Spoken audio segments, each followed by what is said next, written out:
దర్శి నియోజకవర్గ దర్శి మండల ఆర్డబ్ల్యూఎస్ ఆఫీసులో మేము గత 30 సంవత్సరాలుగా కాంట్రాక్ట్ వర్కర్స్గా కొనసాగుతూ ఉన్నాము. మేము ఈరోజు నేటికి 2వ రోజు నుంచి ధర్నాలో కూర్చోవడం జరిగింది. మాకు 8 నెలలు వేతనాలు చెల్లించినందువల్ల మా కుటుంబాలు దైనందిన స్థితిలోకి వెళ్ళిపోయినాయి. కుటుంబాలు జరగటం భారంగా ఉన్నందువల్ల ఎన్నిసార్లు అధికారుల దృష్టికి కాంట్రాక్టుల దృష్టికి తీసుకొచ్చినా కానీ స్పందన లేనందువల్ల మేము తప్పనిసరి పరిస్థితి అయ్యి మేము ముందుగానే ఆఫీసులో తెలియజేసినట్టుగా ఆదివారం అర్ధరాత్రి నుంచి దర్శి మండలం మటుకు మంచినీళ్ళు ఆఫ్ చేసి మేము ధర్నాలో కూర్చున్నాం. మేము ధర్నాలో కూర్చున్న ముఖ్య కారణాలు మాకు 8 నెలల నుంచి వేతనాలు చెల్లించకుండా ఎప్పుడు అడిగినా కానీ ఈ వారంలో ఇస్తామని చెప్పని దాటేసుకుంటూ వస్తున్నారు. మా కుటుంబాలు చాలా భారంగా ఉన్నాయి. ఎందుకంటే అందరూ కూడా హాస్పిటల్కి తల్లిదండ్రులు వయసు వినబడ్డవాళ్ళు ఇంటి అద్దెలు కట్టుకునే వాళ్ళు కిరాణా సరుకులు సొంత పొలాలు లేని వాళ్ళ కిరాణా సరుకులు అన్నీ కూడా తెచ్చుకోవడం జరుగుతున్న అప్పుగా. కానీ ఎక్కడా కూడా అధికారులు స్పందించడం లేదు. అలాగే దీంట్లో దాదాపు 15 మంది దర్శి మండలంలో ఖాళీ అయితే 15 మంది దాంట్లో పోస్టులు భర్తీ చేయమని ఎన్నిసార్లు వివిధ రకాలుగా అర్జీలు చూస్తున్నారు కానీ ఎక్కడ కూడా భర్తీ చేయటం లేదు. భర్తీ చేయలేందువల్ల నలుగురు ఉండాల్సిన ఇద్దరే ఉండి పని భారం పెరుగుతుంది. సౌకర్యంగా ప్రజలకు కూడా నీరు అందించడానికి ఇబ్బంది అవుతుంది. నాడు నేడు కూడా మున్సిపాలిటీ పరిధి దర్శి గ్రామం చాలా వేగంగా అభివృద్ధి చెందుతుంది.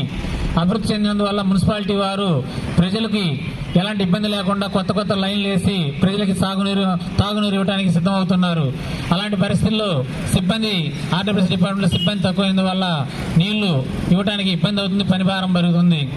అలాగే మాకు ఎస్ఎస్ఆర్ రేట్లు ఇంప్లిమెంట్ చేస్తామని చెప్పని గత 2 సంవత్సరాలుగా కాంట్రాక్టర్లు అధికారులు చెబుతున్నారు కానీ ఈరోజు చేయట్లేదు.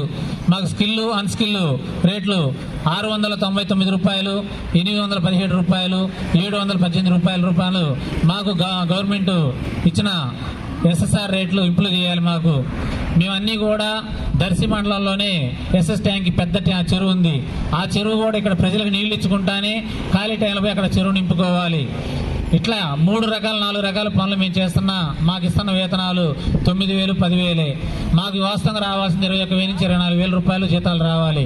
మాకు ఇప్పటికి కూడా ఎస్ఎస్ఆర్ రేట్ ఇంప్లిమెంట్ చేయకుండా అధికారులు మమ్మల్ని ఇబ్బందులు గురి చేస్తున్నారు. కాంట్రాక్టుల అధికారులు ఒక రకంగా అండర్స్టాండింగ్ అయ్యి ఎన్నిసార్లు జరిగినా చేయట్లా.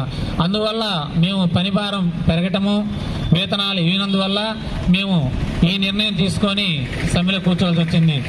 కూటమి ప్రభుత్వం ప్రజల పక్షాన నిలబడదు కాబట్టి మమ్మల్ని కూడా ఈ కూటమి ప్రభుత్వం ఆలకించి మమ్మల్ని కూడా అవుట్సోర్సింగ్ సిబ్బందిగా ఆర్డబ్ల్యూఎస్ డిపార్ట్మెంట్లో చేసే వాళ్ళందరూ కూడా అవుట్సోర్సింగ్ సిబ్బందిగా గుర్తించి మమ్మల్ని అవుట్సోర్సింగ్లు జాయిన్ చేయాల్సిందిగా అవకాశాలు జాయిన్ చేయాల్సిందిగా మేము కూటమి ప్రభుత్వంలో ఉన్న పెద్దల్ని మేము మనస్ఫూర్తిగా కోరుకుంటున్నాం.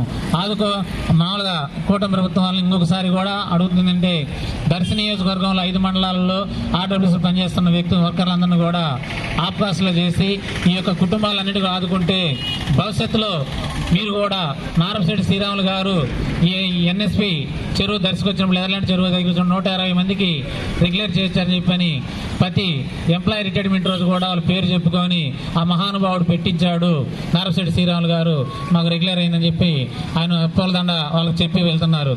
అలాగే భవిష్యత్తులో మేము కూడా మీ యొక్క పేరు చెప్పుకొని మా కుటుంబాలన్నీ కూడా మనుగడ కొనసాగిస్తాయి కాబట్టి మనుగడ కొనసాగించాలని కోరుకుంటున్నాం. కాబట్టి మీరు సరైన నిర్ణయం తీసుకొని మమ్మల్ని కూడా ఆర్డబ్ల్యూఎస్ పనిచేసిన అవకాశాలు చేరుస్తారని ఆశిస్తున్నాం.